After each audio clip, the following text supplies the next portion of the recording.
വർഷം 2022 നവംബർ 10.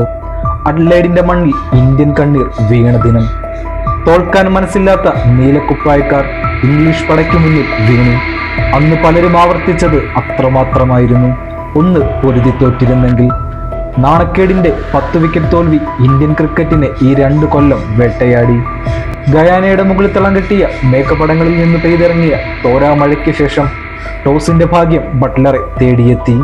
ഇന്ത്യയെ ബാറ്റിംഗിന് അയക്കുമ്പോൾ കരുത്തരായ പേസർമാരും സ്പിന്നർമാരും ബട്ട്ലറുടെ പ്രതീക്ഷകളായിരുന്നു. വീണ്ടും കോഹ്ലി നിരാശപ്പെടുത്തി. ടൂപ്ലിയുടെ ബൗളിൽ ക്ലീൻ ബൗളിൽ. കോഹ്ലിക്ക് ഇതെന്തു പറ്റി? ആ ചോദ്യത്തിന് വല്ലാത്തൊരു പ്രസക്തിയുണ്ട്.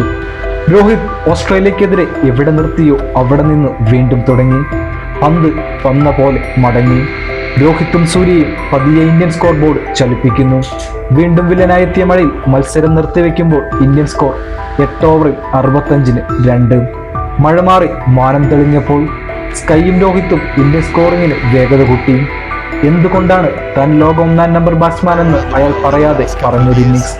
ബാറ്റിംഗ് ദുഷ്കരമായ പിച്ചിൽ രോഹിത്തും സൂര്യയും നിലയുറപ്പിച്ചു. 360 ഷോട്ടുകളുമായി സ്കൈ തന്റെ ക്ലാസും രോഹിത് ക്യാപ്റ്റന്റെ ഇന്നിങ്സും കാഴ്ചവെച്ചു. ആദിൽ റഷീദിന്റെ ഗോളിക്ക് മുന്നിൽ രോഹിത്ത് വീഴുമ്പോൾ ഇന്ത്യ 113-ന് 3. പതിയെ മത്സരത്തിലേക്ക് ഇംഗ്ലീഷ് പട പിടിമുറുക്കി. ലിവിങ്സ്റ്റണും റഷീദും പിച്ചിന്റെ അഡ്വാൻറ്റേജ് നന്നായി മുതലാക്കി ഇന്ത്യൻ റൺ റേറ്റ് താഴ്ത്തി.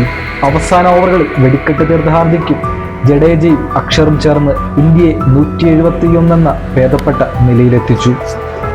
172 ടാർഗറ്റിലേക്ക് ഇംഗ്ലീഷ് ഓപ്പണർമാരായ ഫിൽസാൾട്ടും ബട്ട്ലറും പതിയെ തുടങ്ങി. ഇന്ത്യൻ ആരാധകരുടെ ചങ്കിടിപ്പ് കൂട്ടിക്കൊണ്ട് ബട്ട്ലർ അർഷദീപിനെ കടന്നാക്രമിച്ചു. അവിടെയാണ് ക്യാപ്റ്റൻ രോഹിത്തിന്റെ മാസ്റ്റർ ക്ലാസ്. പവർ പ്ലേയിൽ സ്പിന്നറായ അക്ഷറിനെ പന്തേൽപ്പിക്കുന്നു. ആദ്യ പന്തിൽ തന്നെ അക്ഷറിനെ റിവേഴ്സിന് ശ്രമിച്ച ബട്ട്ലറിന് പിഴച്ചു. ഋഷഭ് പന്തിന്റെ കൈകളിൽ ബട്ട്ലർ കീഴടങ്ങി. കൂറ്റിനടിക്കാരൻ ഫിൽസാൾട്ടിനെ ബൂംറ ക്ലീൻ ബൗൾഡാക്കി. കളി ഇന്ത്യക്ക് അനുകൂലം. ബെയർസ്റ്റോ വന്ന പോലെ മടങ്ങി.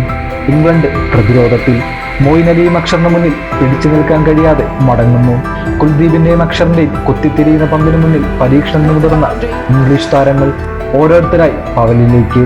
ജോഫ്ര ആർച്ചർ ഇംഗ്ലണ്ടിനെ 3 അക്കം കടത്തി. ഒടുവിൽ ബൂംറയ്ക്ക് മുന്നിൽ ആർച്ചർ വീഴുമ്പോൾ ഇംഗ്ലണ്ട് 103-ന് ഓൾ ഔട്ട്. നീലക്കുപ്പായക്കാർക്ക് 68 റൺസിന്റെ ജയം.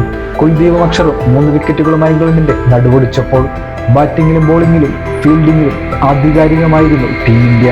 2022 തോൽവിക്കൊരു മധുര പ്രതികാരം. സമ്പൂർണ്ണ വിജയമായി രോഹിത്തും കുട്ടികളും ഫൈനലിലേക്ക്.